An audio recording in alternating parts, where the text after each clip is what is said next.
Mama Shirley, pasubok naman itong ating 2.5 liter na square food container para sa Graham Bars business. So ito rin guys, ang dami ko nakikita talaga nga gumagamit ng ganitong klaseng square na brand na ito at talaga namang susukatin natin. So as per sa brand na ito or sa square pan na ito ay may capacity na 2.5 liters. Wala siyang sukat. Sukat sa pinakaibabaw nito ay 8 inches, 8 by 8 inches, 7/4 by 7/4 inches. So, hindi siya talaga pantay, okay? So, para siyang pa-slant na pag gano'n, ng konti lang naman. Again, tatry natin yung Skyflex style or size ng Graham. Kasya naman siya, pero may puwang talaga siya dito na maliit.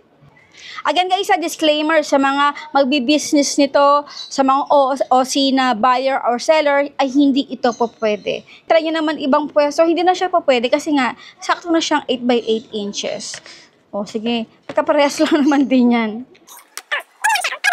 Pag hindi siya pantay, ayun, pwede ibang pwesto. Katulad ng nagawa natin sa rectangular pan.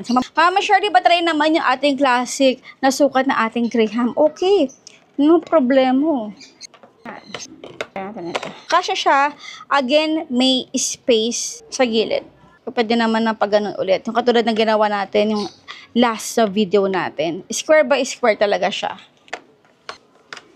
So, itong pan na to ay hindi siya sakto. Kung naghahanap kayo na talagang sakto nga pang-business pan para sa ating Graham Bars.